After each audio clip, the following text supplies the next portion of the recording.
ஆனா வரலட்சுமி சரத்குமார் முத்தன கத்திரிக்காய் அப்படின்னு சொல்லுவாங்க இல்லையா, அந்த மாதிரி வரலட்சுமி சரத்குமாரோடைய ஒரிஜினல் அம்மா சாயாதேவி கலந்து கொள்ளாதது ஒரு அதிர்ச்சியையும் வியப்பையும் ஏற்படுத்தி இருக்கு. எதிர்பார்த்த அளவுக்கு பெரிய நடிகர் நடிகைகள் யாரும் வரவில்லை. என்ன காரணம்னா, என்னை வாழ வைத்துக் கொண்டிருக்கும் யூடியூப் சேனல் நேயர்களுக்கு நன்றியும் வணக்கமும். பேப்பர் வெயிட் சேனல் நேயர்களை போற்றுவார் போற்றட்டும், புனிதவாரி தூற்றுவார் தூற்றட்டும், என் கடன் செய்திகளை சொல்லுவதே. தாஜ்புரம் திருமணம், லீலா பேலஸ்ல வரவேற்பு. அப்ப தாய்லாந்துங்கிறதெல்லாம் உருட்டு தானா? நடிகை வரலட்சுமி சரத்குமார் மும்பை தொழிலதிபர் கோடீஸ்வரர் நிக்கோலஸை காதலித்து திருமணம் செய்து கொண்டார். பெரிய கோடீஸ்வரர் என்பதால் வரலட்சுமி சரத்குமாருடைய தந்தை சரத்குமாரும் சம்மதித்தார். சரத்குமார் சம்மதிக்கலைன்னா கூட வரலட்சுமி சரத்குமார் நிக்கோலஸை கல்யாணம் பண்ணிப்பாங்க. 3 வருடமாக காதலித்ததாக சொல்லிக் கொள்கிறார். அது உண்மையா பொய்யா என்று ஆராய்வது நம்முடைய வேலை அல்ல. ஆனா தாய்லாந்துல திருமணம் நடக்க போகுதுன்னு ஒரே பரபரப்பா செய்திகளை சொல்லிக் கொண்டிருந்தார்கள்.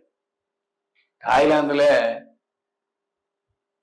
திருமணம் செய்தா அது நம்ம ஒரு சட்டப்படி செல்லாது.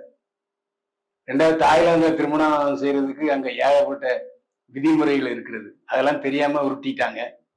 ஆனா உருட்டினதுக்கு அப்புறம் தான் சரி இல்லைன்னு தெரிஞ்ச உடனே மும்பையில் திருமணம் வைத்துக் கொண்டிருக்கலாம். ஏன் மும்பையில் திருமணம் வைத்துக் கொள்ளவில்லை என்று தெரியவில்லை. ஏன்னா அந்த மும்பையில் திரையுலக நண்பர்கள் நடிகர்கள் நிறைய பேர் நிக்கோலஸுக்கு தெரியும்.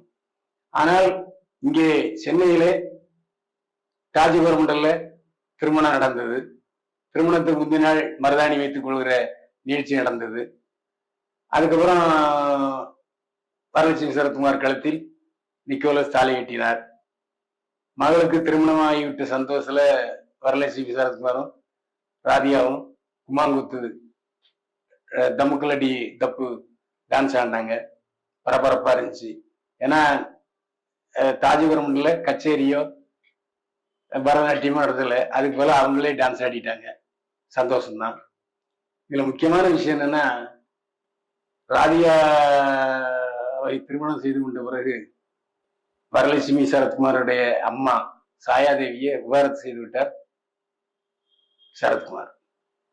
சாயாதேவி வரலட்சுமி சரத்குமாருடன் வாழ்ந்து வந்தார். வரலட்சுமி சரத்குமார் தன்னுடைய அப்பாவுக்கு போட்டியாகத்தான் சினிமாவில் நடிக்க தொடங்கினார். நடிக்க தொடங்கின படமே போடா போடி. போடா போடி படத்திலேயே சிம்புவுடன் காதல் என்றெல்லாம் கிசுக்கப்பட்டது. அதுக்கப்புறம் விஷாலை காதலிச்சாரு. விஷால் பிரேக்கப்னு சொல்லிட்டு போயிட்டாரு. அதை பத்தி, அதாவது கேர்ஃப்ரீ லைஃப் வரலட்சுமி சரத்குமார் இதெல்லாம் இதுவும் கடந்து போகுங்கிற ஒரு அயன் லேடி. இல்லாட்டா தன்னுடைய திருமணத்துக்கு தன்னுடைய தாயார் சாயாதேவி வரல. அதான் முக்கியமான விஷயம். ஏன்னா சாயாதேவியும் சரத்குமார் வரலட்சுமி சரத்குமாரும் ராதிகா சரத்குமாரும் ஒன்றாக இருப்பது போல் காட்டிக்கொண்டார்களே தவிர இதயபூர்வமாக சாயாதேவி ராதிகாவை ஏற்றுக்கொள்ளவில்லை. அதே மாதிரி வரலட்சுமி சரத்குமாரும் தன்னுடைய அம்மா என்று ராதிகாவை ஒருபோதும் அழைத்ததில்லை. பத்திரிகையாளர்கிட்டே நான் ஆன்டின்னு தான் சொல்லுவேன் ராதிகாவை என்று சொல்லிவிட்டார். எனவே மேலோட்டமாகத்தான் இந்த உறவு முறை இருந்தது. ஆனால் இந்திய பிரதமர் மோடிஜி, முதல்வர் மாண்புமிகு முதல்வர் ஸ்டாலின், அப்புறம் ஆந்திராவுடைய சூப்பர் ஸ்டார் சிரஞ்சீவி, ஆந்திராவுடைய நட்சத்திர நடிகர் பாலகிருஷ்ணா உட்பட எல்லாத்துக்கும் இன்விடேஷன் கொடுத்தாங்க. அப்பெல்லாம் ராதிகா சரத்குமாரும் வரலட்சுமி தான் போனாங்களே தவிர எந்த ஒரு நிகழ்வுக்கும் சாயாதேவி போகவில்லை. திருமண சம்பந்தமான எந்த புகைப்படத்திலும் சாயாதேவியை நீங்க பார்க்க முடியாது. சரி, அவ கல்யாணம் பண்ணிட்ட சந்தோஷமா இருந்த போதும் நாம போகணும் அப்படிங்கிற அவசியம் இல்லை நினைத்து விட்டார்களா சாயாதேவி என்று தெரியவில்லை. ஆனா நிக்கோலஸ் ஏற்கனவே விவாகரத்தானவர். அவரும் ஒரு ஜாலி பெருவழி, உலக மாடல் அழகியைத்தான் திருமணம் செய்து கொண்டார் நிக்கோலஸ். அவருக்கு இப்போது 18 வயதுல மகள் இருக்கிறாரு. ஒரு 5 வருஷத்துக்கு முன்னாடியே முதல் மனைவி விவாகரத்து செய்து விட்டார் நிக்கோலஸ். அந்த பொண்ணு, அவருடைய மகள் 16 வயசா 18 வயசா இருக்கு. மகள் கொஞ்ச நாள் நிக்கோலஸோட இருப்பாங்க, கொஞ்ச நாள் அம்மாவோட இருப்பாங்க. 2 பேரோடையும் வாழ்ந்து கொண்டிருக்கிறார் அந்த பொண்ணு. அந்த பொண்ணு பளுதூக்கும் வீராங்கனை. நிக்கோலஸும் பாடி பில்டிங் செய்வாரு, வெயிட் லிப்டிங் செய்வாரு. சரத்குமாரும் அதே மாதிரி பாடி பில்டிங் செய்வாரு. 2 பேரும் மாமனாரும் மருமகனும். இப்போ நிக்கோலஸுடைய மகளும் எல்லாருமே பாடி பில்டர்ஸ். அது ஒரு ஜீன்ஸ் தான். ஆனாலும் விவாகரத்து ஆனவர் என்ற ஒரு வயசே இல்லை. அட விவாகரத்தான பரவாயில்ல, அதுக்கு என்ன இருக்கு? ஏன்னா நம்முடைய அம்மாவை கூட சரத்குமார் விவாகரத்து பண்ணிட்டாரு. அதனால அவங்க ஃபேமிலியை விவாகரத்துங்கிறது பெரிய சீரியஸான விஷயம் இல்லை. அதனால விவாகரத்தான நிக்கோலஸ வரலட்சுமி சரத்குமார் திருமணம் செய்து கொண்டார். இப்போது திருமணத்துக்கு பிறகு வரலட்சுமி சரத்குமார் நடிக்கலாம் என்று பச்சை கொடி காட்டிவிட்டார் நிக்கோலஸ். அதனால மும்பையில நிக்கோலஸோட சேர்ந்து வாழ போகிறாரா, இல்ல சென்னையில நிக்கோலஸ் அழைச்சிட்டு வந்து சினிமா நடிக்க போறாரா என்பது தெரியவில்லை.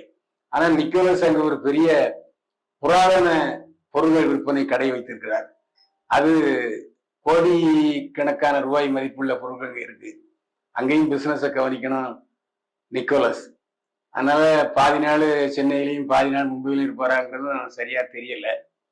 ஆனா வரலட்சுமி சரத்குமார் முத்தின கத்திரிக்காய் அப்படின்னு சொல்லுவாங்க இல்லையா, அந்த மாதிரி சமீபத்தில் உள்ள இளம் ஹீரோக்களோட ஜோடியா நடிக்க முடியாது. அது மாதிரி நட்சத்திர ஹீரோக்களையும் ஜோடியா நடிக்க முடியாது. அக்கா, அண்ணி, வில்லி அந்த மாதிரி பாத்திரங்கள் ஏற்கலாம். ஏன்னா இப்ப சரத்குமாரே வில்லனு, குணச்சித்திர நடிகர், அப்பா இந்த மாதிரி கேரக்டருக்கு தாவிட்டாரு. அதனால என்ன முடிவெடுக்க போறாருங்கிறது வரலட்சுமி சரத்குமார் தான் தெரியும். திருமணம் தாஜ் கவர்மெண்ட்ல நடந்துச்சுன்னு சொன்னா வரவேற்பு லீலா பேலஸ்ல நடக்குது. தாஜ் கவர்மெண்டலும் ஸ்டார் ஹோட்டல், லீலா பேலஸும் ஸ்டார் ஹோட்டல். அந்த அடிப்படையில் ஏன் வரவேற்பு ஒரு நட்சத்திர ஹோட்டலையும் திருமணத்தை இன்னொரு ஹோட்டலையும் வைத்துக் கொண்டார் என்பது கூட தெரியவில்லை. ஆனால் திருமண நிகழ்வுக்கு, திருமண விழாவுக்கு சூப்பர் ஸ்டார் ரஜினிகாந்த், பிரபுதேவா, குஷ்பு மற்றும் பலர் கலந்திருக்காங்க. எதிர்பார்த்த அளவுக்கு பெரிய நடிகர் நடிகைகள் யாரும் வரவில்லை. என்ன காரணம்னா வரலட்சுமி சரத்குமாரும் பெரிய நடிகர்களுடன் நடித்ததில்லை. இந்த நடிகர் சங்க விஷயத்துல சரத்குமார, சிவகுமார் உட்பட பலருக்கு பிடிக்காது. அதனால பலர் வரவில்லை. அதாவது சாதாரண நடிகர் வீட்டு திருமணத்துக்கு கூட நிறைய நடிகர் நடிகைகள் வந்து போவார்கள். ஆனா இந்த கல்யாணத்துக்கு நடிகர் நடிகைகள் வந்தது குறைவுதான். அது மட்டுமல்ல, இன்னொரு விஷயம் என்னன்னா, மீடியாக்களுக்கு யாருக்கும் இன்விடேஷன் கொடுக்கல வரலட்சுமி சரத்குமார். பெரிய நடிகை விஷாலுடன் திருமண முடிவுங்கிறதுனால அதை பத்தி ஏதாவது கேள்வி கேட்பாங்கிறதுக்காக மீடியாக்காரங்களுக்கு, பத்திரிகைக்காரங்களுக்கு சொல்லவில்லையா என்பது தெரியவில்லை. 1-2 பேருக்கு மட்டும் கொடுத்திருக்கிறார்கள். ஆனாலும் அழைக்காமலே போய் பத்திரிகைக்காரங்க அந்த போட்டோ எடுத்துலாம் போட்டிருக்காங்க. ஏன்னா பத்திரிகையாளரை பொறுத்த வரைக்கும் அழைக்கணுங்கிறது இல்லை. எந்த ஒரு நிகழ்வு வந்தாலும் அவர்கள் போய் அந்த செய்திகளையும் படங்களையும் வெளியிட வேண்டியது அவருடைய கடமை. அந்த அடிப்படையில இன்னைக்கு படங்கள் சரத்குமார், ராதிகா நின்று கொண்டு நிக்கோலஸ் மற்றும் வரலட்சுமி சரத்குமார் என்ற படங்களை பிரசுரித்திருக்கிறார்கள் பத்திரிகைக்காரங்க. மீடியாவிலையும் புகைப்படங்கள் வந்திருக்கின்றன.